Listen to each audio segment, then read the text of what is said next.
In the political arena, we are lagging far, far behind.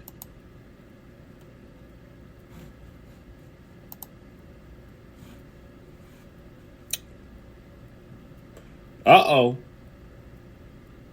Did we lose audio? We lost some audio, but we were right back with working with Dr. Yvette Boa, and we're talking about Did You Know? A lot of the information that's being given at this time, a lot of this stuff is, I am podcasting this on Dr. Paul Dyer Live podcast. So if you have any questions later, we will figure this out. But I have some beautiful ladies here. I have Marilyn Pierre, who's running for circuit court judge, and I have Bernice. I am not going to go there with Makiyu. Marikou North, and then Fatmata Bari. I don't know why we lost audio, but we were right back. So as we continue this on the live broadcast here on iHeartRadio and all the podcast channels where you get this, and I make sure that everyone gets the links. If you go to Dr. Paul Dyer Live, you can see or hear, podcast. You can hear what our conversation is about, and we'll be right back with Dr. Yvette Boa. I don't know what's going on with audio. So as we wait. We've waited long enough for women, black women, to take a seat in politics. I am not going to go into the bio at this point. And when we reintroduce ourselves, get back on track of the show, Marilyn Pierre, who is running for circuit court judge, why have it been so long for women, black women, to say, I'm taking a seat in politics? Hold on. Is Dr. Yvette back? But go ahead, Marilyn. Well, I think that there have been so many hurdles, and many of those hurdles have been laws that have been passed to keep us from becoming our true selves and to keep us limited in terms of what we can accomplish, in terms of what we can give to our communities. For instance, there have been laws that says that we were not a full person. So being that we were not a full person, if we were considered 3/5 of a person, we could not run for office. We had no rights. It was bad enough that as people of color, as black people in this country, we had no rights. In addition to that, we had to also have the gender issue that needed to be addressed. When black men were given the right to vote, women, period, still were not given the right to vote. So we had to jump 2 hurdles to get to where we are at now. And to this day, there are fights that keep us from contributing as much as we can to our society. We still don't have the Voting Rights Act that's being passed. There's still arguments in Congress. Something as simple as can people vote, without all these hurdles being put in their way. That is still an issue in this country today. So you could just imagine what it was like back then in history when you couldn't even look at people in the eyes when you walk down the street. How are you going to ask them to vote for you so that you can represent them? They say black men don't learn. But I'm going to prove to you black men can learn. And Bernice Marikou North. Did I say it right? That's 80% there. We'll get there. Wait a minute. I want 100%. I've been a studious person all my life. So let's get this, because if we cannot pronounce your name, it's going to be hard to vote for you. So help me out. Marikou. Yes, that's it. Bernice Marikou North. Yes. What are your thoughts about black women in politics and why now? Well, if 2020 has not shown us anything, it's shown us that black women voting is the most powerful aspect of our democracy. All 3 of us I know 2 of us are running on a Democratic ticket. This shows a different balance, but we're all Democrats. And when we're looking at the Democratic Party and how much they rely on the Black women to vote, it's got to be a point where we say in our society that it's not just about relying on our vote, but relying on us as leaders. We have been the backbone of this party. And I can't speak for everyone, but for myself, you can only do so much behind the scenes before you say, okay, let's get to the front and be one of the leaders making the changes instead of voting for the ones making the changes. If we don't start now, then when? We're at a real peril in our democracy, a real peril. And not just about being a Black woman, but just being a woman in general. We listen. We come to solutions. I think we're at a point in our society where we are ready for solution-based leadership and not just here's what I'm doing, here's why I'm important. We're looking at coming together, and that's why there's so many women stepping up and so many Black women stepping up, because we know what's at stake in our democracy, and so we're willing to do whatever it takes for whatever possibilities we have to run, whether it's for state's attorney or whether it's for county council or judge. We're willing to step up and try to make a difference in our communities. Well, here's the pushback, Bernice, and the pushback is this. Why is now a peril? Was 1968, that was not peril? When the voting, how come now it's peril? Because we keep pushing this timeline that we're like, okay, now it's time. Okay, now it's time. Okay, and I know white America is like, here they go again. They keep saying it's time, and no time has come up. Why now other than then? Well, I would argue that even then there was a peril. You had Me too. Shirley Chisholm, who became the first congressman after 1968. Right. Black women stepped up after 1968, and they started running for office. And they started at the Congress level, and they started all the way down. Black women got involved after 1968. We're at a crossroads again in our society. So once again, we're stepping up, and we're more diverse Black diaspora, right? Particularly in Montgomery County, where 1 in 3 are foreign born, you have a variety of Black Americans in the U.S. who are stepping up to run for office: Nigerians, Sierra Leoneans, Ghanaians, Haitians, whatnot. It's a different crop of women that are once again stepping up to strengthen our democracy. Fatma. And I think if I could add to this a little bit.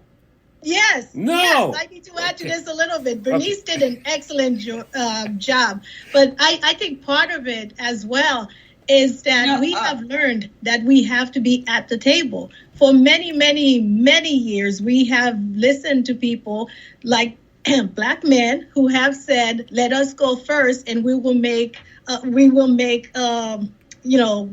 inroads, and then we will help you. And we did listen, and some of them did, but some of them didn't. We have learned is that we have to be at the table, because as we know, the old adage says that if you're not at the table, you're on the menu. Hold that thought. Yvette sent a text. She said we are all disconnected by the producer. Well, that's okay. Well, actually, I'm on my Instagram Live, so right. People are still watching. So we're still watching, and we're still watching, and we're still broadcasting on my iHeartRadio. So we are broadcasting. So 2 out of 3 ain't bad, right? Yeah. So Fatma, right? Fatmata. Exactly the way it looks. Fatmata, right? Exactly. What do you think about what has been said already about Black women being at the table? Well, this is the thing. I know we tend to say it's our time. You know what? You just scared me. I have to, I don't want to interject, but you scared me. When a Black woman, and I'm thinking of my mom, when she said, here's the thing. I'm already heading towards the door. I'm tucking. I'm turning. Not many white Americans understand the difference between when a Black woman goes, here's the thing. Oh no. We're about ready to get lambasted about what we didn't know.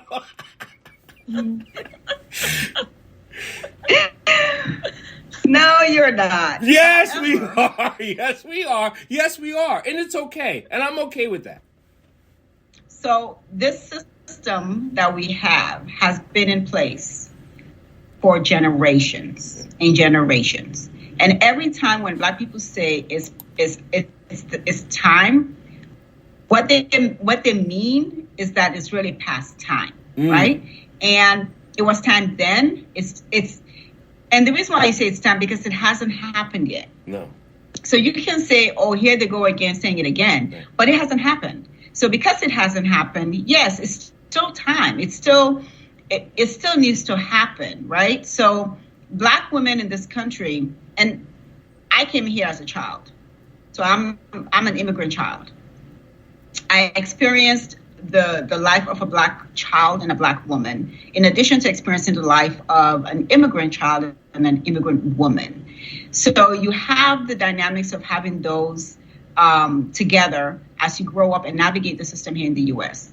And one thing I've realized is that as Black people in this country, and even globally, but that'll be a different conversation, as Black people in this country, there is so much anti-Blackness that is around that we sometimes miss the fact that, yes, there is institutional, there's structural, social racism, but it stems from the anti-Blackness that we have in the system that's sort of baked in. And it's not just here, right? It's not just here. Right. And that plays into why, to this day, it's so hard for a Black woman to run for office. We know it's already hard for women, period, generally, because they cannot raise the same funds and money that men do. They cannot, there are always obstacles and questions. You know, someone like myself will not get the question because I have no children. But people will say, well, what are you going to do with your daughter? What are you going to do with your son? But they don't ask those questions of the men. No. They take it for granted that they can be a father and also run for office and be in an elected office. So those are sort of the obstacles that have been in the way for women that you have to push through and work through and try to get to a level playing field, right? Where you have the equity, you have the inclusion aspect of that, so that women like us right now who are running, it's not a special thing. We shouldn't have to have a special session to talk about Black women running for office. It should just be a session about these people. What are you running for, and what are you running about, and how are you going to help this community? But unfortunately, we're not there yet. And that's why these things are needed and why women need to still step up and run for office. Now, I know you're all running for different areas, and I have to agree with you, Fatma, is that I work with women who ran for governor in certain states, and they got asked questions about what type of shoes are you wearing to this debate. And I was so pissed off about a national reporter asking a woman what shoes she's wearing to a debate instead of talking about the issues, right? Because you're right. They get asked silly questions because they don't really truly believe that they should be there. And people need to search that soul for themselves and saying, why wouldn't I, or why would I? Now, we all running for different things. Marilyn Pierre, you're running for Circuit Court Judge in Montgomery County in Maryland. What is your issues that you're having now? I want to talk about the issues you are having before you get to solutions. What are the issues you're having right now running for Circuit Court Judge? Well, I'm running for Circuit Court Judge because as a lawyer who's been practicing in the state of Maryland for over 30 years, I've noticed that there are certain things that I would like to improve. For instance, Maryland incarcerates a higher percentage of its young Black males than any other state in the country. That is an incredible thing to be number one at. In the United States, we incarcerate more people than any other country, and to be the state that incarcerates the most people out of the country, it's just really, really upsetting to me. I have two young Black males. I have two sons and a daughter, so I have two young Black males. So every time I look at them, I'm concerned about living in a state where it is, where it's more likely than some other state that they will be incarcerated. You know, I'm knocking on wood, nothing has happened so far, and I hope nothing does happen. But if it were that these young Black males were committing crimes at a higher level than in other states, then they will just be reaping what they sow. But according to the Justice Policy Institute, the reason why Maryland's incarceration of young Black males and of its citizens in general, because Maryland actually incarcerates a higher percentage of its citizens than other states as well, and also the Black prison population is higher in the state of Maryland than it is in other states. So the statistics are extremely problematic. The Justice Policy Institute says that this is because of the excessive sentences that the judges give the young Black males. And so I decided that this is something that I would like to address. We are losing a lot of potential by incarcerating our young people for an excessive amount of time. I'll give you an example. I represented this young man who was accused of stealing $1,000 in credit cards and things of that sort. And they did a sting operation where they put $46 in a box and they recorded him taking the $46. They were never able to prove the credit card theft. He was sentenced to 10 years in jail by a Montgomery County District Court judge. 10 years, even if he had stolen, $1,000. 10 years. I think, according to the statistics, the state of Maryland paid cost. I see different numbers, but at least $35,000 a year is what is paid per individual per year, to incarcerate someone. And I think that this is too expensive for us as a state. This young man, he was 18 years old, so to have spent the years from 18 to 28 in jail, that would have been one of the most productive times in his life. I appealed it, and I was able to just get him time served. So he actually served a couple of weeks in jail, but to have that be given as a sentence to him, that is not serving us. That's not serving him.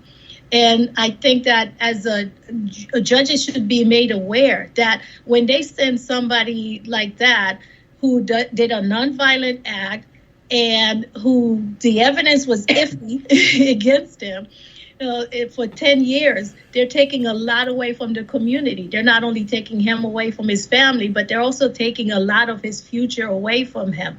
And the punishment just does not justify the crime. So that's what got me started running. And also, because I was a facilitator with the Montgomery County Domestic Relations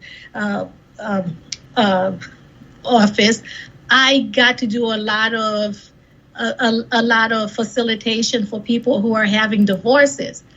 And I noticed that the balance of power in terms of the people who had money and the people who had lawyers and their spouses who didn't have money and who didn't have lawyers, it was just so uneven that even if the person without money had a stronger case, it was really difficult for them to get justice.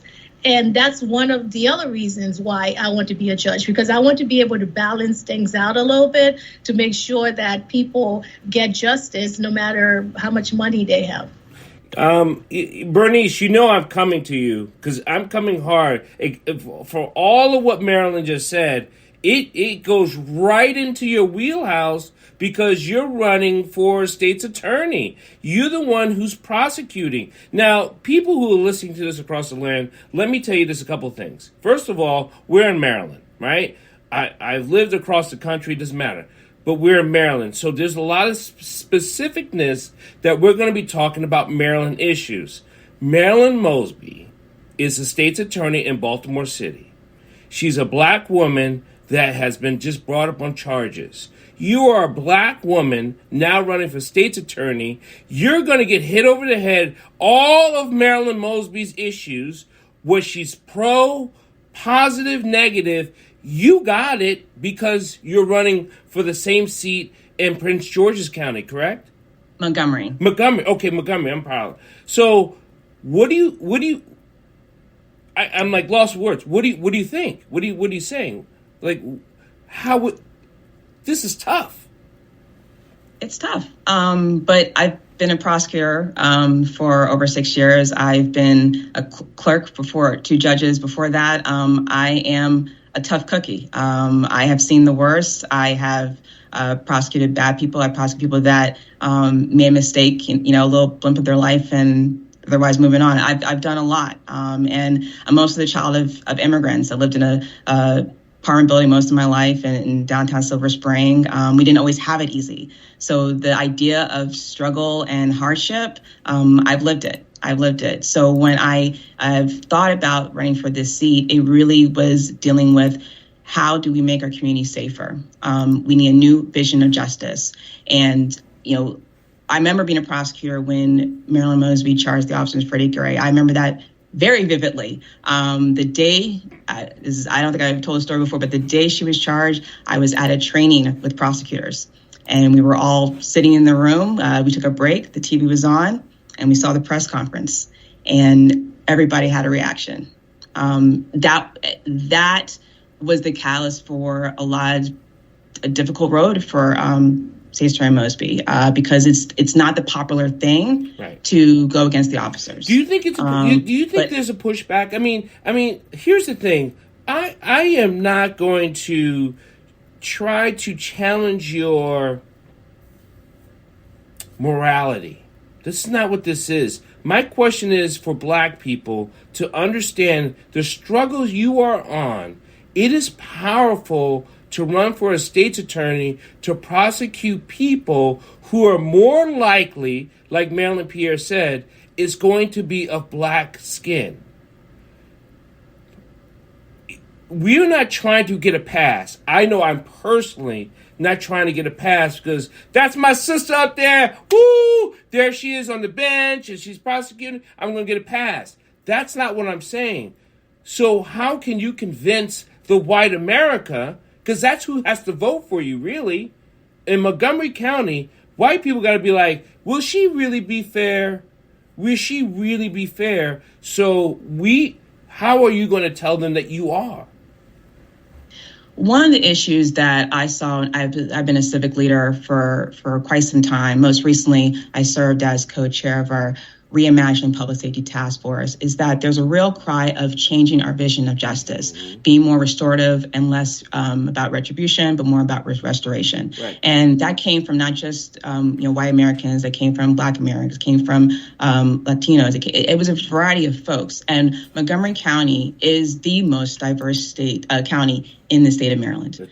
And we are at a juncture in our county's history where we're questioning, are we comfortable having someone who is, frankly, non-white male, run countywide? We're dealing with that right now. There's a plethora of women running for county council at large. So there are questions, right? In the last 15 years, we've become a majority minority county. So the question isn't so much, as you point out, how to convince white America, is are we ready for this change in leadership? And not just change in leadership, but are we ready to hit the main issues of mass incarceration? Yeah. These are issues that we've heard regardless of race and gender from hardcore criminal justice reform activists, regardless of age. And people are trying to figure out, how do we fix that in our own community? And what the state's attorney's office can do is that once the police officers make an arrest, prosecutor's office has to decide what charges to go forward on. And that can either be a saving grace for some people or a complete disaster, depending on the charges.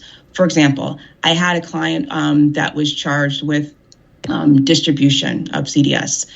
He had allegedly sold $5 of weed to an individual. And his scholarships were on the line. He was afraid of losing his chances at further education, over $5. We went to court, used our taxpayers' money, over $5. Was that all worth it? Was that all worth it? And those are the kind of questions that we need to change the way we're asking and focusing on as the Attorney's Office. It's not just, are these facts going to fit the crime? Let's charge it, but let's look at the whole picture. And people are ready for that right now. People are ready for that. That's why I'm running. because I know people are ready for a new vision of justice. And it should not matter the color of my skin. It shouldn't. But we all know it does. In America, it does. It does. So it does. There's times when you're at home, you're on your couch, and you there's a case that comes about, not maybe in Montgomery, but anywhere in the United States. Because I'm sure you have friends and family all over the place, and they're like, Bernice, you gotta, you what? Would you do this? So the question is still the same. Are there some cases that you just would never prosecute? And what are those cases that comes to mind? Mostly the cases that involve criminalizing poverty. Okay. And criminalizing mental health and substance abuse. Right. Things like, disorderly conduct or, anything involving like an open container, things of that nature. Real crimes that involved nuisance crimes in the community that might not be nuisances anymore in the community. I remember when I was on the task force and we went over those same questions as we were trying to formulate recommendations on reform. And I remember telling my group that, look, if you feel that some of these crimes are not crimes of nuisance or crimes that are going to make you feel less safe, they don't feel that way anymore, you need to voice them, because otherwise prosecutors are going to think that these crimes are jeopardizing the public safety, and we're going to prosecute them. But having the mindset of listening to the community and saying, well, no, disorderly conduct isn't necessarily a bad thing. Do we really need to lock them up when they couldn't afford the bail? Those are the questions that we need to ask the community and listen to. And that's going to change the way we prosecute and and file charges. So, yeah, things like disorderly conduct or maybe fourth degree burglary. It really also depends on the victim as well. And that's another aspect that we don't talk enough about. It's not just, it is dealing with mass incarceration, but how is the victim going to be made whole? How are the victims going to be restored from this moment in time, this unfortunate moment? So those are the questions that we have to ask ourselves before we can even say what crimes we're not going to charge. Those are the things that I'm thinking about when I'm talking about a new vision of justice. Now, Fatma, you're running for council, and you're on a whole different level of what these other two ladies are. How do you address your community to say, I support you, I fight for you, and what does that look like, not just from you, but to them? You're on mute. Only thing we can hear now is your blue collar fingernails. We can hear that loud and clear. And they look beautiful. But we can hear those. So, okay. So I'm running on equity and inclusion because just like the lady said, this county is extremely diverse, the most diverse county. And we celebrate the fact that we are 1/3 of the population is foreign born. When you are at their children, it's about 45% is what we come out to. But despite that, you don't not find people who look like us in positions of power as much as you should be, that we are supposed to be 45% of the population. Fatma, I don't see any position of power. You see very little. I see none. So if you see some, so there you go. Let me know. Hold on, I have a pen. I will write the position of power you see. Let me know. Hold on. Is it the soccer coach? Is it the soccer coach? We do have two black men on the council right now. But what's their names? Is it Applejack? And what are they doing? And we need to know because they're like Casper. They haven't done nothing. Ghost. They've done well.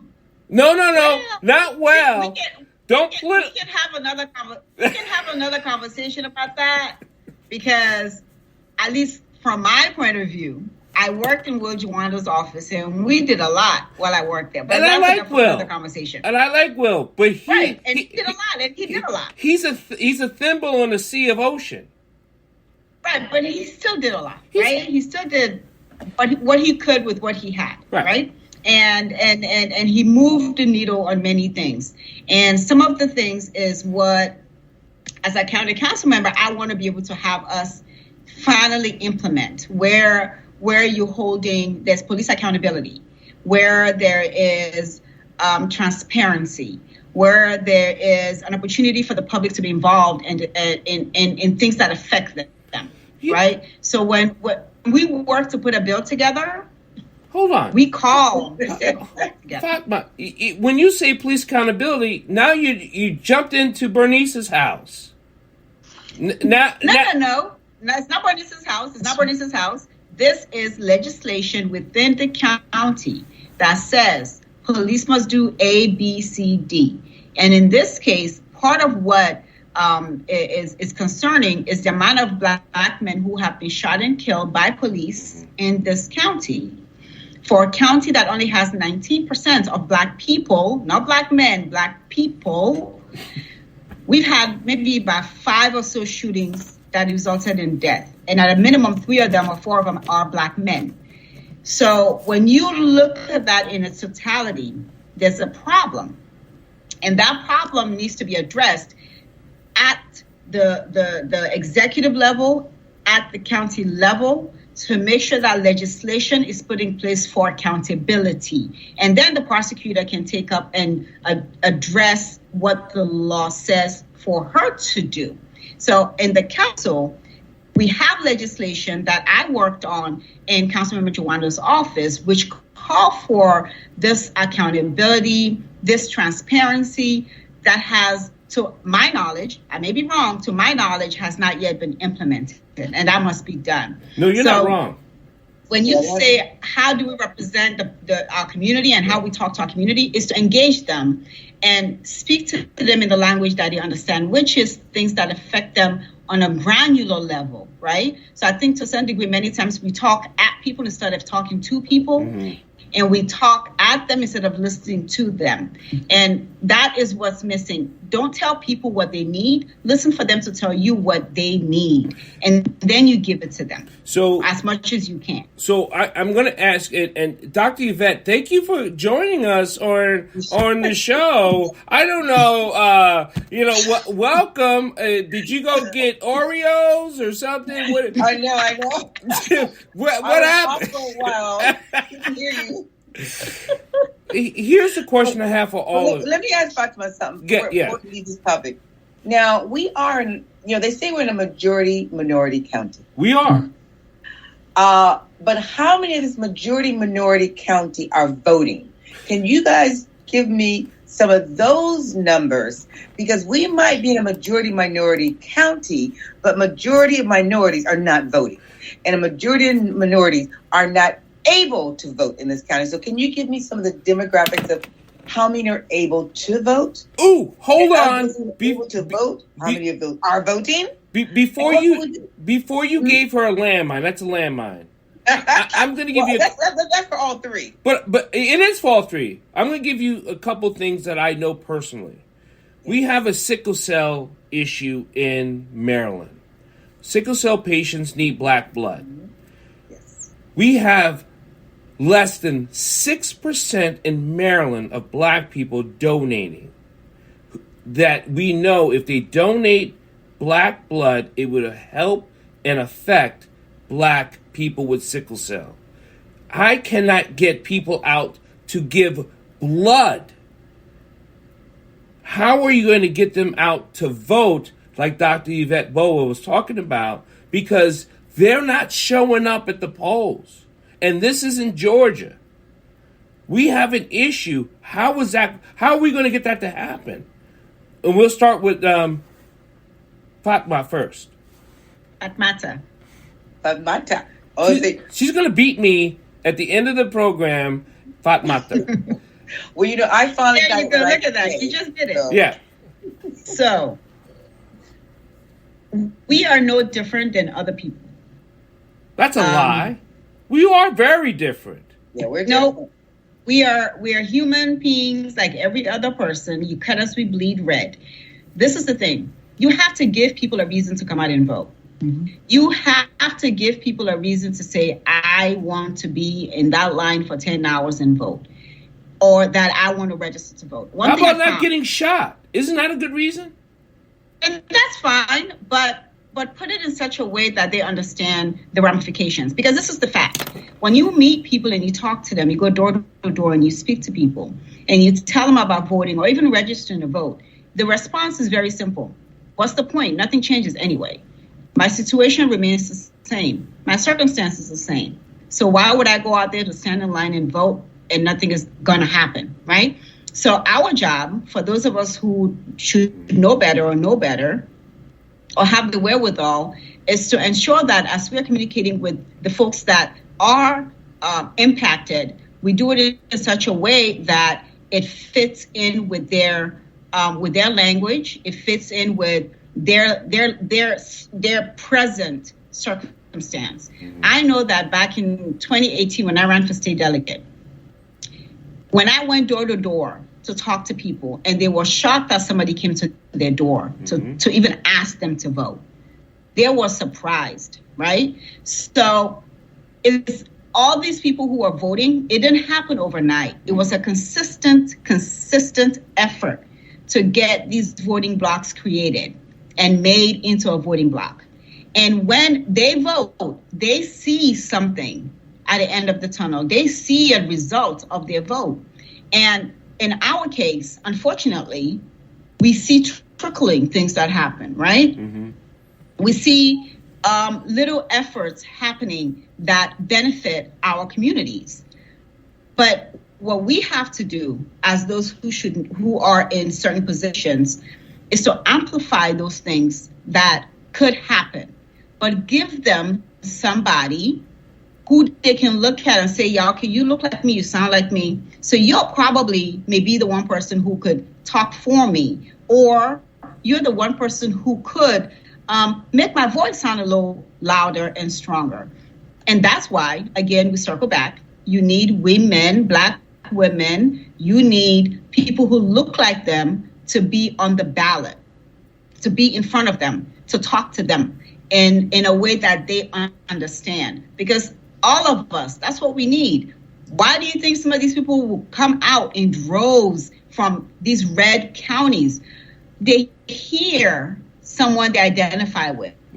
They see someone they identify with, and they understand that language, whatever it may be, that person is speaking to them. So they want to come out and make sure that that continues for their benefit. And that's what we have to do. And that's how we can get our people to register to vote and show up to vote. But we have to do the work. It's not going to happen overnight. And I believe our precinct over here, I believe it may have been 13% went up in voting. And this precinct was always in the red when it comes to voter turnout. I think it went up 13%, if I remember correctly. I have to double check my numbers. But that's because we actually went out there. And they had somebody in the ballot that they recognized, somebody that came to them. And that's what we have to do. And we can't stop. And it has to be a consistent thing. In everything you do, it has to be consistency. And you can't lay off. You know, Fatma, I'm shaking my head like a bobblehead, and I'm just going, oh, my God. But, Marilyn, what is your answers? I think it's the same answer that Fatma has, which is basically just like everything else. You have to get people to buy into it. I think a lot of it sometimes is education, because when I go door knocking, people start asking me questions that don't relate to the position that I'm applying for. And I have to say to them, okay, this is your representative. This is who you need to contact about that. And they get very timid about contacting this person because they see this person as somebody who is in power, somebody who doesn't have the time for them. Right. And I point out to them that you are a taxpayer and you are the one who's actually paying the salary for that person, and that person works for you.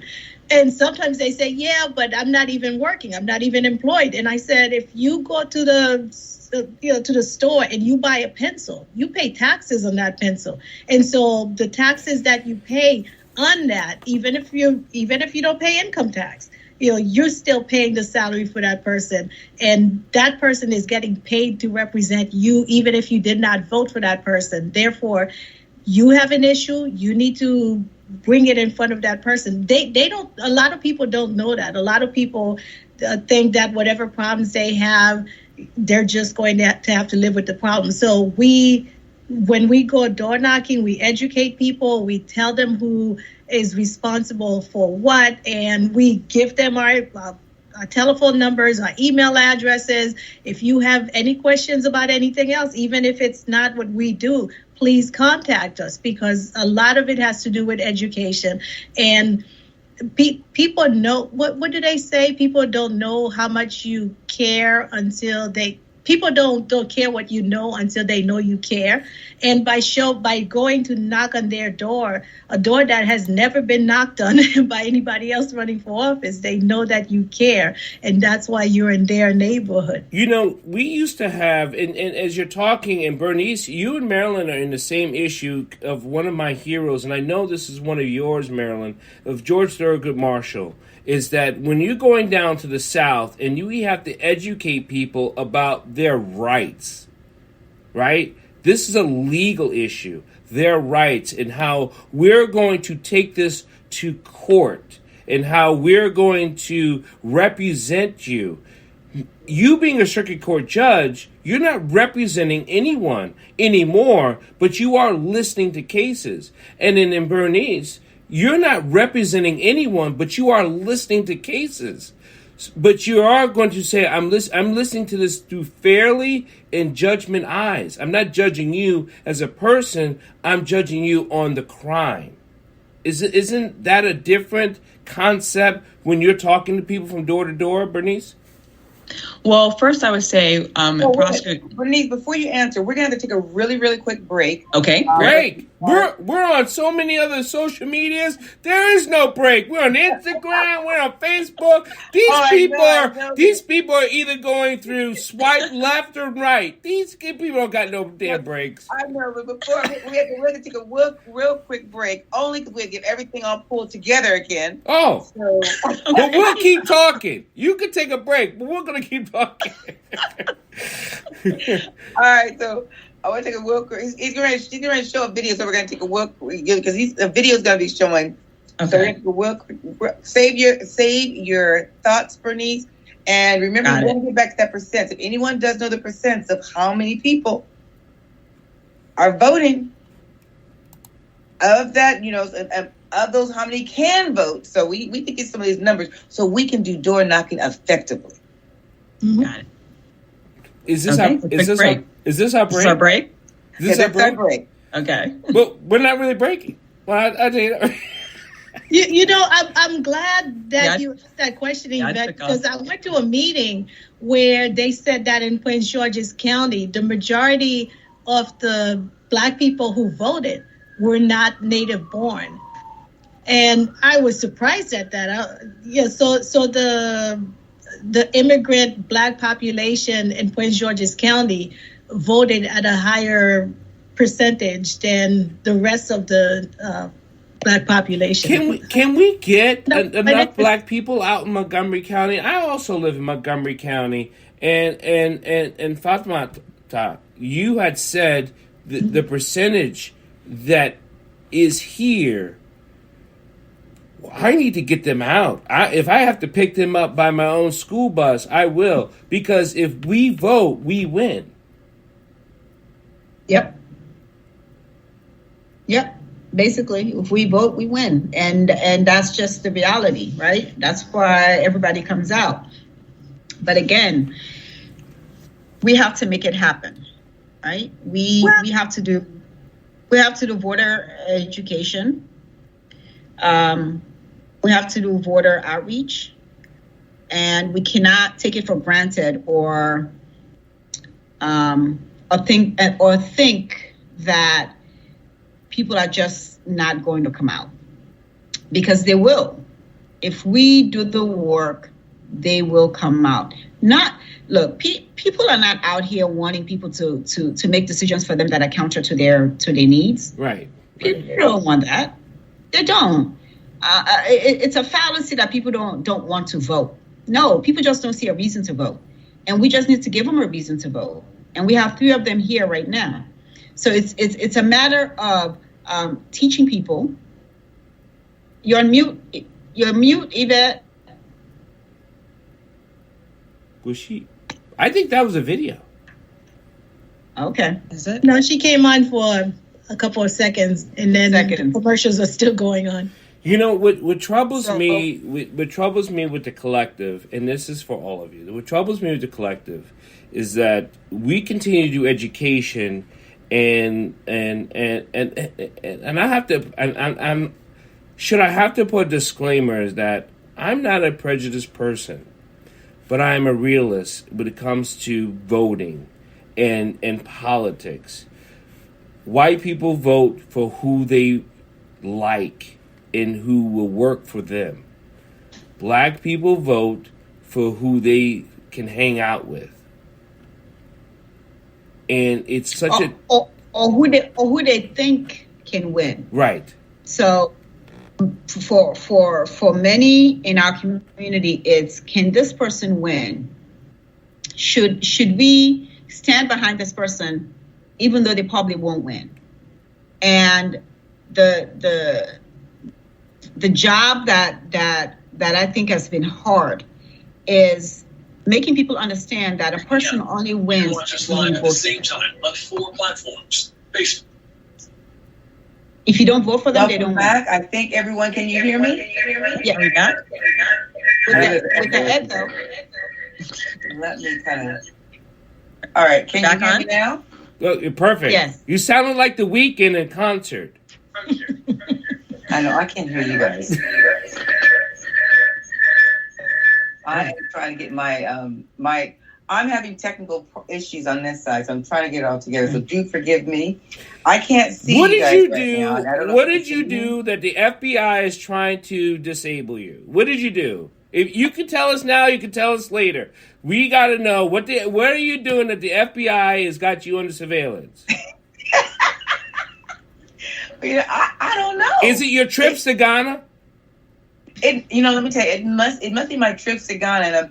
And you remember, I was always up on Capitol Hill lobbying for LULAC, and not understanding why NAACP didn't do some of those things. Some of our other Black representatives, because the Latinos got it together. We do not, and we have to somehow organize ourselves and get it together. And all the discussions we were talking about voting, and I'll tell you, everyone on here, remember when President Obama ran? People who had never voted before came out and voted. They were voting for their Black Jesus. That was such a phenomenon. First of all, it was too phenomenon for you can't even count that as an election. It was too weird. People voted for him just to make him the first Black president, and they could care less about what his policies were or what his position was. They didn't care. That's true. They really didn't care. But we do. Again, you gave them a reason to come out and vote. Right. And he was good looking. Well, I don't know what the reason was to be the first Black. But in some aspect, we haven't had anything like that again. Even with Kamala, we have not had that again.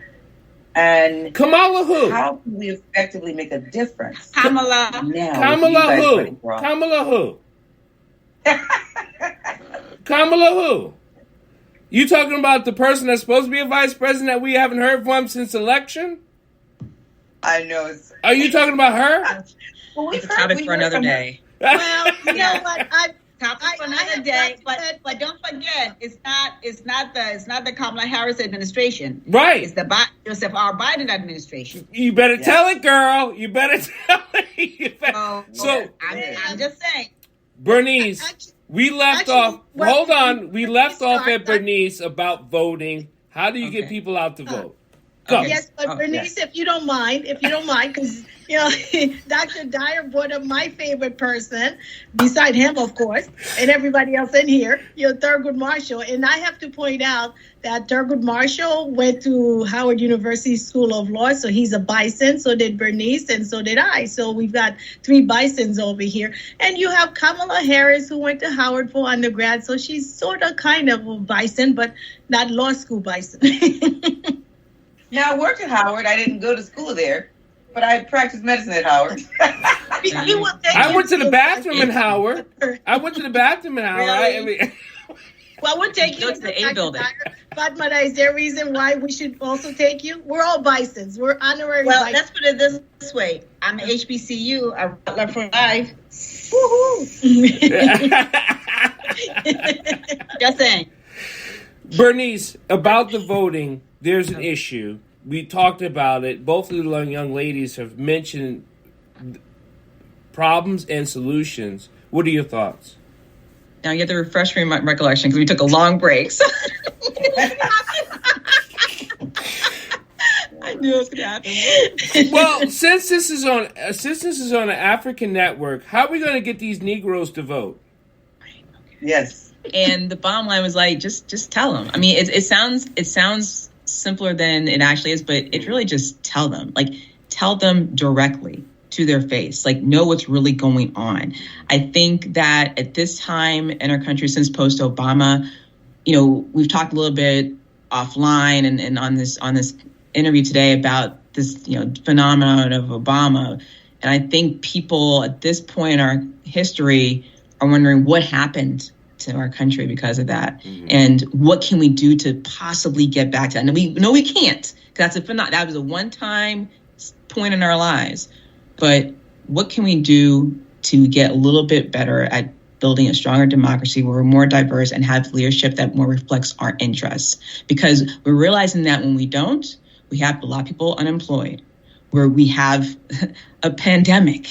We had a pandemic, we had a government that didn't care about us as people. Right. And that has pissed off a lot of people. And that's why we have a Biden administration, why people came out in droves, because they wanted to be recognized, they wanted to be heard. And that's really what it comes down to, not just telling them, but understanding why it's important. I know for me, as I run for state's attorney, I'm thinking about the seniors to be protected from abuse or fraud. I'm thinking about the young kids, including the one to date that was a 17-year-old charged for shooting another student, charged as an adult. Another instance where we have a young high school student who is about to get adult conviction if everything is prosecuted correctly. We're losing a generation. And when I explain people that situation, of course they get nervous. Of course they get scared. And they say, okay, well, let me learn about this. If I can get to that point, that's the victory right now. Because I know state's attorney's race with judicial races, they call it the down ballot position, where everyone's focusing on the president and the governor and the big ticket items. Right. But once you explain how a prosecutor can hurt or heal a community with the decisions that they make to file charges, people get that, and people understand how that impacts them, especially with the children right now, especially with the children. The number of ghost guns that are available to the public right now. I was just listening to a press conference this week about the escalation of ghost guns that are being seized by police. I mean, it was astounding to hear the numbers this week. Would you want to teach people what a ghost gun is? I want to hear it from your mouth because I'm a shooter. I'm a gun activist. I do a lot of things, but I want to hear from a soon-to-be state's attorney of Montgomery County in Maryland what a ghost gun is. Well, in the simplest explanation, and I say simplest because Delegate Leslie Lopez, who represents Germantown and other parts of Upper Montgomery County, she does an excellent job explaining it. So I know my explanation will never amount to hers. Basically, you can buy pieces of plastic, really, put them together, make it into a gun, and it operates as a gun. It's really that simple, and it's why it's not regulated. Because as the pieces are in existence, it's not a firearm.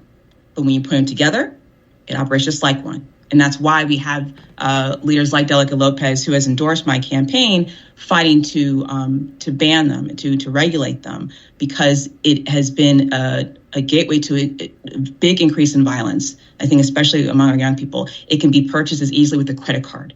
They don't ask for age. They don't ask for proof of income or anything like that. All you need is a credit card to make these purchases, and it comes to your door.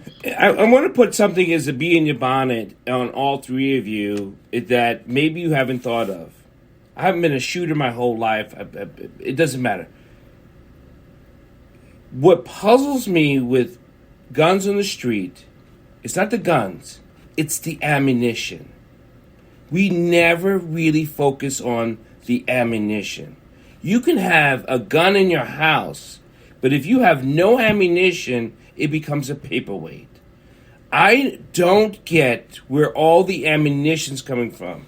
I buy all my ammunition legally, and the ammunition across the country has been so scarce. Very hard to buy. 9mm, 45 caliber, 22. Very scarce. Like, if it was this scarce to buy milk, we would be in a crazed panic. So where are the bullets coming from? Where are the cartridges coming from?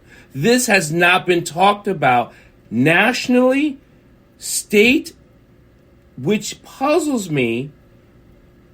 What do you think is going on? And I know this is speculation. Fatma, what do you think is going on? Looks like you're on mute. Yes. It would be hard for me to say. Right. I mean, because I how do I put it? Because this is the thing. I don't think anyone who is, like, we don't have people like you advising people on guns and gun usage and things of that nature. Because I sure didn't know it was hard to find ammunition.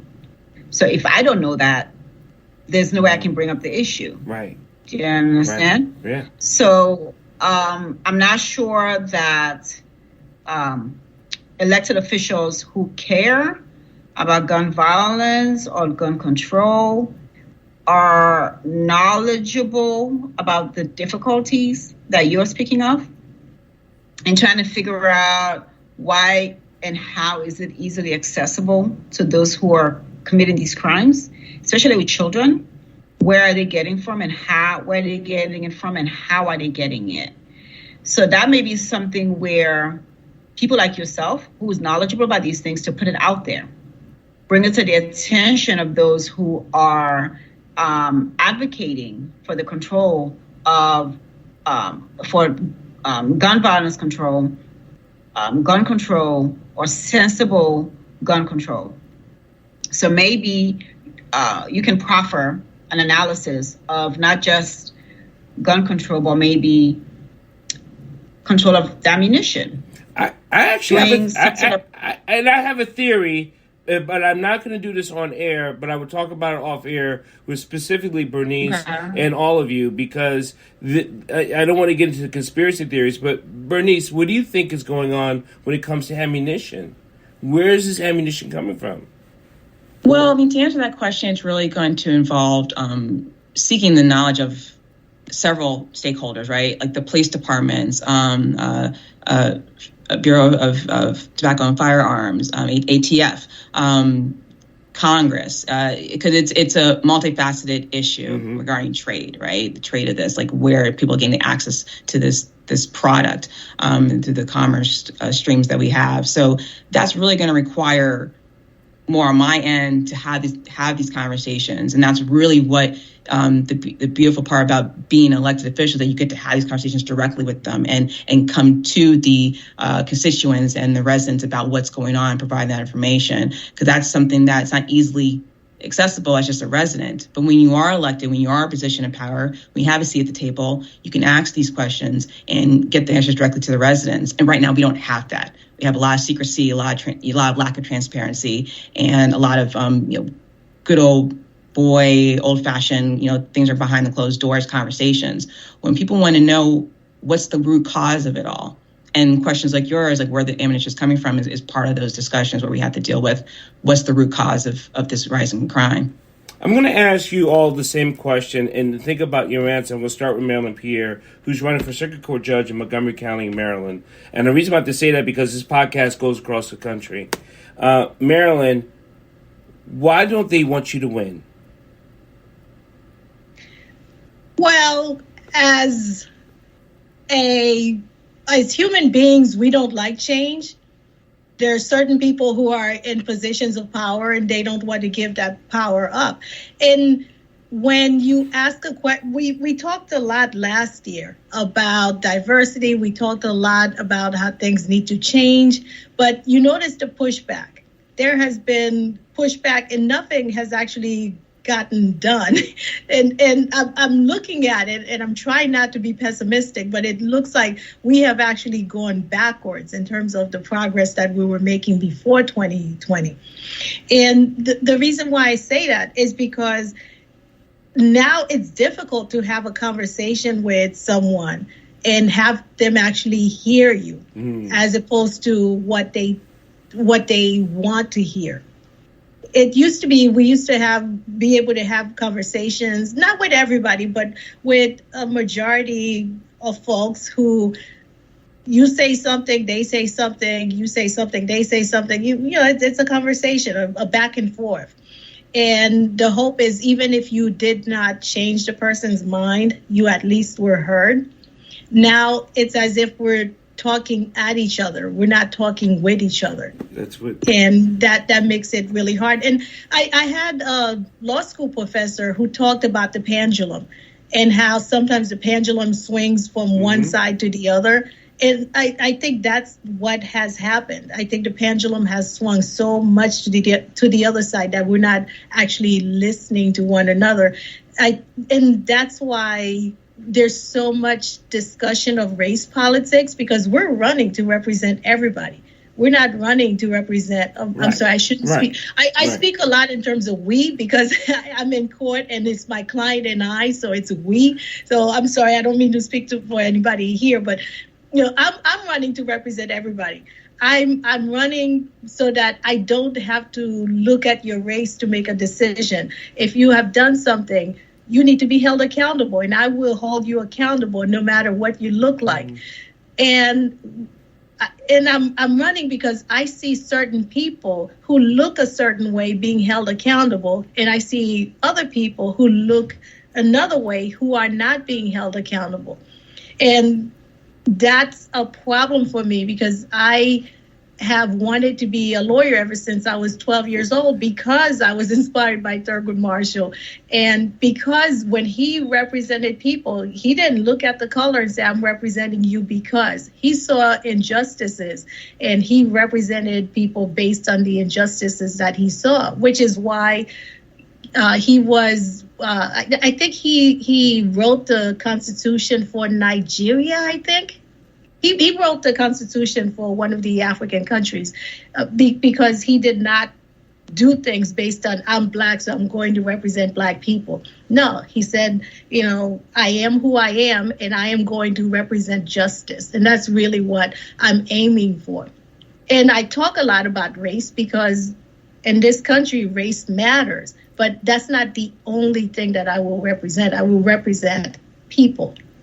Thank you. I wrote an article, and I write for several different magazines, health journals, whatever. It's called The New Reconstruction. And I really believe that that's what we're in right now. And I believe when Bernice said that we are in this pinnacle time, I really believe I'm also on that level of we are in this pinnacle time. And there is a new Reconstruction. And in Reconstruction, Fatima, that there's a pushback of people.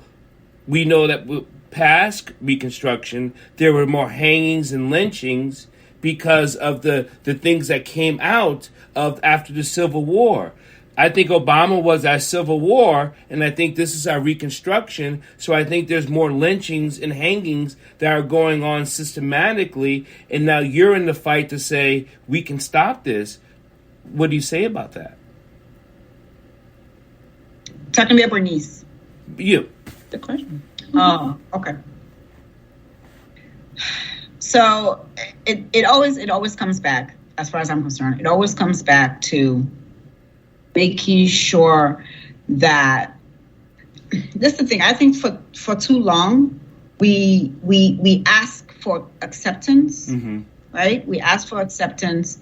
We ask for we almost ask for people to like us and want to see the worth in us. But the one thing that I've always thought of is that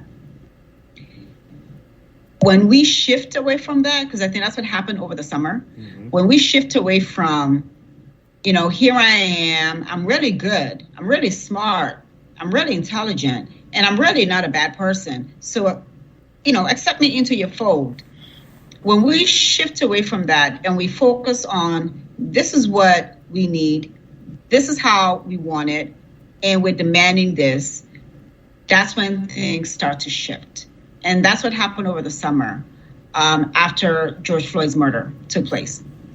When the pendulum changed from asking to demanding that we can no longer just sit and accept that our lives are expendable. We can no longer sit and accept that we have to take the crumbs when you're done. Because, that's what happened, right? Even with the 1965 voting rights, it's not as if they went begging for it. It's, listen, this is what needs to happen. And this is what we're demanding we want. We always make the statement of, what is it? Power concedes nothing. It doesn't. Power concedes nothing. So until and unless we demand it, we will not get it. And at this stage is where we need to continue the demand for what we know is rightfully ours. We're not asking anyone to give us anything. We're saying this is what we should have, just like everybody else. It's no different. This is what we should have, and this is what we're demanding that we have. And that's, I think that's where we should be at this stage. And I'm seeing bits of it. I'm really seeing. Me too. I'm seeing it. I'm seeing the coming out of the gate of we are supposed to have this. We're not asking you to do anything for us. And I saw an analogy because I know earlier we talked about how do you get the white people to vote for you and you don't look like if you're only there to represent your people, right? Right. I saw a discussion about the pandemic, right?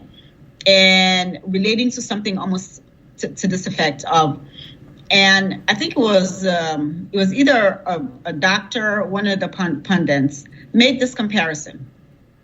He said, when the pandemic hit and we realized that a lot of our seniors, a lot of our elders in the nursing homes were dying at a faster rate than any other group, when that became very evident, when it came time for the vaccine, we had to make sure we got it to them first. Why? Because they were the most vulnerable population, and we have to protect the most vulnerable population. And once we balance that out, then we start giving it out in different, but did that mean that we didn't care about the younger population? No, it didn't mean that. Did that mean that we didn't want to take care of the younger population? Are you trying to legislate morality? No, not morality, equity and inclusion, equity and proper treatment of the people and what they put in. Equity demands that if you get a ladder, but you had taken all the rungs out of my ladder, we are not equal.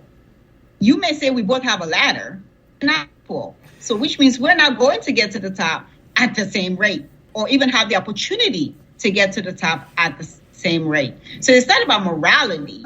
It's about can you hear me? All put in our. You can hear me? Now we can. Now we can. Okay, Fatima, I want to jump in real quick. I gotta. You said something when you're talking as far as the pendulum shifting, and what happened this summer and all this wonderful stuff that we demanded things. Now we couldn't even get John Lewis's voting rights bill out of the box. Mm-hmm. We could not get we could not get, the George Floyd. The Floyd. Police accountability. The police accountability bill out of the box. I mean, I'm so emotional about this because we have demanded things forever in this country, okay? Let's be real. Blacks in this country have demanded things forever. Black Panthers demanded things. Civil rights demanded things. And let me tell you something. There has been that needle has moved 1 inch and it goes back 10 inches. So this whole thing we got to demand. Not one state voted for the criminal justice reform bill in their states after everything we saw. And in the state that George Floyd got killed, murdered. So we got to do better. And we as Black folks need to understand we got to do better. And we cannot look at what happened this summer and say the pendulum. We demanded something. We didn't demand anything to happen for us. Soon as we had this new administration come in, Dr. Yvette, Asian hate bill put through. Hold on, before you go there, I have a problem with what you're saying, Dr. Yvette, is because it's not what isn't being done, it's what the people are not coming to the polls and saying what needs to be done. So this is what we got to figure out. How this is not a seesaw. What do we need to do? Yeah, but this is not a seesaw where if we do this, we get this. We can't even get them to the damn polls. And so that's where it really boils down to. We need to start thinking how we can collectively organize ourselves. And let me tell you, there was organizations put in place that worked. People got, especially I'm from Oakland, California. Things changed in Oakland, and I'm at the end of the Black Panther era. My brother was involved in that era, and my mother moved us from Oakland to San Jose because all of a sudden, just Black men just missing. But things really start moving during the Black Panther era, and that alarmed everyone. We have to collectively start. They were also carrying guns. They were also carrying guns. Things move because they were carrying. Black people start carrying guns. Things are going to move. But yeah, well, I believe it. I believe in carrying guns. We just got to have bullets. We just have no bullets. So it goes back. Ammunition you can't get it anywhere. You can't get ammunition anywhere. And this whole thing will take their guns away.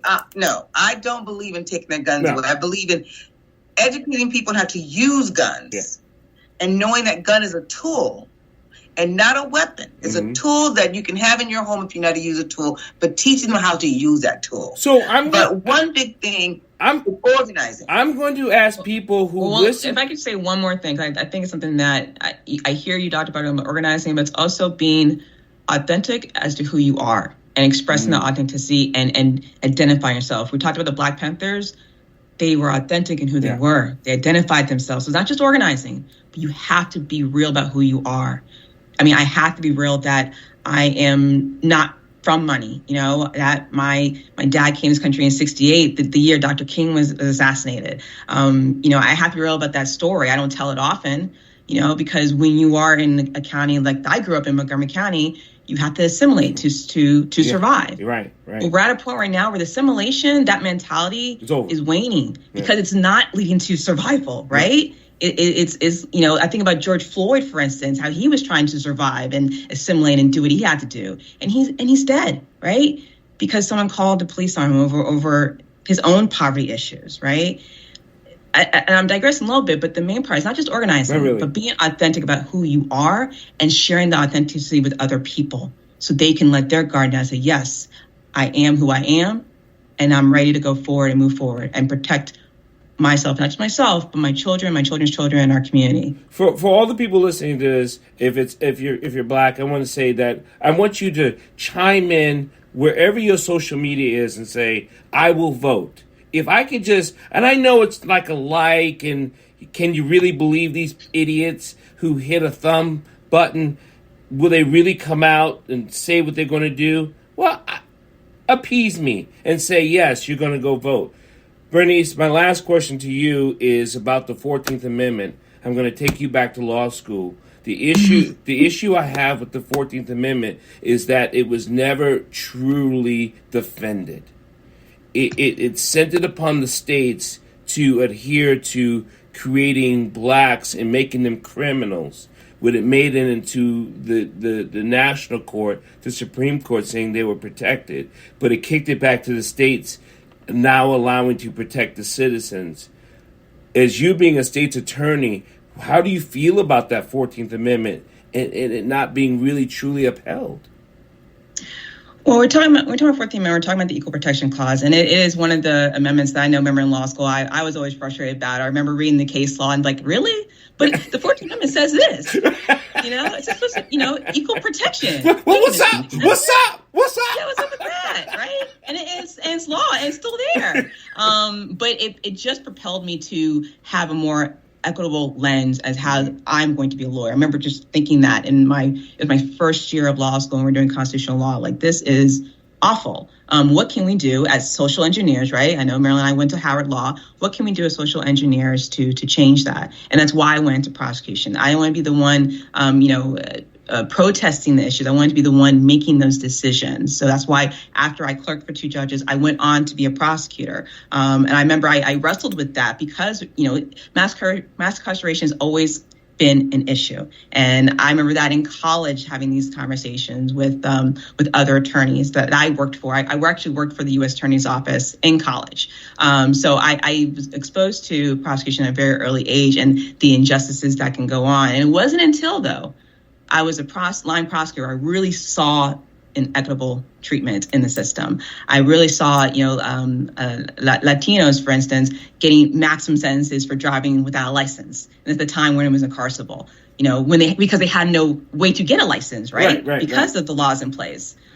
And those inequitable moments just frustrated me and infuriated me. And it's why I actually left the prosecutor's office to go into private practice, thinking I can change the lens that way. But I think we're at a time right now in criminal justice where we're willing to have reform-minded prosecutors and to really have prosecutors think outside the box when it comes to equity and equal access to fair treatment in the system, to diversion courts, for instance, actually being intentional about giving everyone an equal opportunity to restore themselves, to get back into society successfully and not have the system harm them for a particular moment in time, and to have victims be made whole as best as possible through the tools that we have as prosecutors. So it weighs on me a lot, and it's why I'm very pro an pro fair access in everything I do.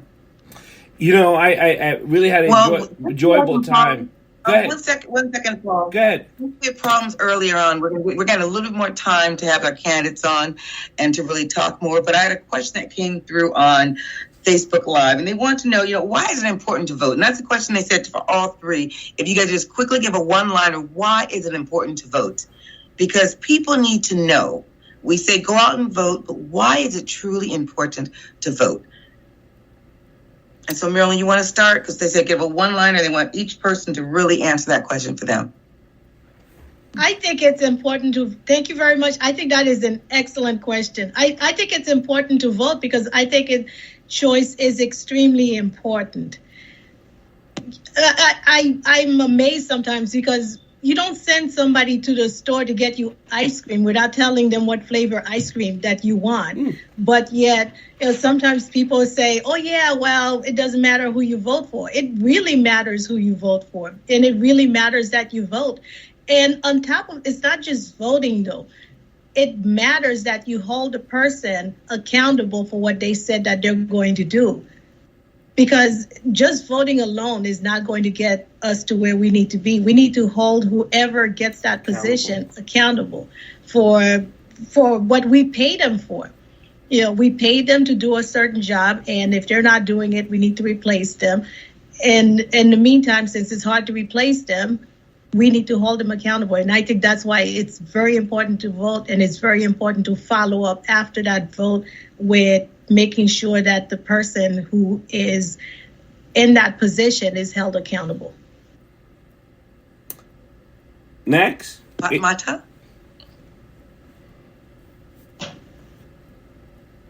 Simply put, it's your life, it's your livelihood, it's your children's life, it's your voice, it's your choice, and it's your being that's on the line. You vote, you allow people into office who decide all these things for you. Everything from the pothole to who teaches your child to who decides what you're going to have on your plate to eat, what you're going to have in the stores to even buy, what menu you're going to have at your restaurant to eat. These are people who are sitting somewhere making these decisions. So it's your life, your choice, your children's life, your being that should make you realize how important it is for you to go and vote, because that should be part of your instinct to protect yourself. So you want somebody there you should want somebody there who serves your best interest and your family's best interest. So my one sentence would be voting is the pathway to freedom, economic freedom, social freedom. It is not the freedom itself. It's a pathway. So we have to continually vote. We have to continue to show up at the polls, not just a one-time thing. Obama was our president for 2 terms, but we still have to show up. Okay, because if we don't, then we lose our freedom. That's why the voting rights bill has suffered the way it has in Congress. It's why most of the states in this country have tried to turn back the clock on voting rights, because we are showing up, because we are trying to get to a freer place, a more peaceful place where we can just be in existence. Dr. Yvette, can I answer that question? Yeah, and once you answer, I had a comment why I think it's important too. Okay. So, yes, please. So here's my answers, and it comes in the form of a statement. What nonsense are you thinking asking that stupid question why it's important to vote? Are you kidding me? If you still have this precedence on your head to ask that question, I need to strap you across my damn knee and beat the daylights out of you, because you're asking such a simple, oh my God, it's a horrible question. Because if you're still asking it, that means no one ever taught you. And then it goes back to the education. Did we miss something in your upbringing? Because you've missed a ton of shit in the last 80 years of why it's important to vote. And you're still asking the same damn question? It's ridiculous. Well, let me hear what you're saying. Let me just jump in there real quick. Okay. I know the person who asked the question actually is a voter, but we really have to tell these young people, Paul, why to vote. And we got to give them a reason to come out and vote. And I don't think any question is a dumb question. I just don't feel that at all. Every question needs to be asked and every question needs to be addressed. There is never a dumb question. And I don't believe in my whole heart that if someone doesn't know something or someone wants to know something, we have to tell them why. Right. We got to tell them why. We could never downplay them and say that was a dumb question, because there's so many people out there who ask that question. And I just want to say the reason why I think it's important to vote, and especially in your local election, because a lot of people come and say, and I've heard them say this, and I'm like, wait a minute, my vote doesn't matter. We came down to here. It was an election here in Montgomery County, and we can talk about our county executive election, just the last one. There was only a difference of less than 200 votes. I know. Your votes count. Every single vote in a local election as now with in the bigger election, because I think they should throw out the whole electoral college. But for your local elections, which we're here today about, our local elections, every single person's vote counts. Never ever think your vote doesn't count. And everyone needs to show up to be counted, to get people in office who we want to be in office. So we got to think back and look at some of the elections. And there was one election here, someone won by 41 votes. So your vote counts. Bernice? Well, what I was going to add is it's not just the fact that people lack the knowledge, is that people's lives have been uprooted, especially in the last 2 years. People are just trying to make sure they have enough money to eat. As of last Sunday, it's been over a year, but I'm down the street from a church. The lines to get free food are still blocks and blocks and blocks down in cars. They wait early just to make sure they get there on time. People got a lot going on in their head where the last thing they're thinking about is getting to the polls. That's why mail-in ballots have been so critical, because it doesn't require them taking off of work. It doesn't require them, staying in a long line just to vote. Vote's not going to get them their breakfast. Vote's not going to get them their groceries. That's what the people are thinking about when they're asking themselves, why does voting matter? And I think that's what we're dealing with a lot right now in our country, especially with the pandemic and the results of the pandemic. I know we're going to close with the show, and I'm going to invite you all to another show called You Be the Judge. I know some of you already slotted for that. Bernice, I know you already slotted for that. And Fatima, I would like for you to come on the show. Please contact Melanie Pierre. I don't know if you have her email. I'm sure you do. If not, you got to vote for her anyway to be Circuit Court Judge Montgomery County. But yes, please. I want to have everybody come back on the show again. Because we got to fix this. Talk more about some of these issues, and I think more people need to hear the three of you wonderful candidates who will hopefully all be in office, so you can make a difference. And we got to hold you to the fire, because what happens, especially with us, we get in office and we go to our special interest group and we forget who put us there.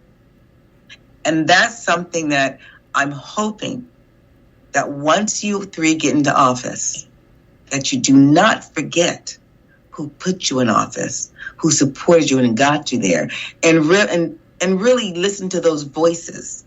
Even though our voices might be smaller, our voices need to be heard as well. So I just wanted to put that out there, because you all three I'm praying we all get into office this year, because I'm gonna be out there stomping the grounds again. So and we're ready. Can I real quick, Dr. Yvette? So I get it, and trust me, I understand the concern. But I think many times for us, I don't think so much that it's especially us that get in there and do a switcheroo. I think it's just certain people who run for a particular reason. So not everybody's running to serve. Many people are running to be in office. Many people are running because there's an opportunity. They see an open door that gives them the chance to be in an office, to hold a political position, to hold a position of power. So it could be anybody. I don't think we're unique as people in doing switcheroos, because I know many who have gotten in and they did right. Sheree Branson wasn't elected; she was appointed, yes, but when she got in there, she did for the little bit of time she had in there.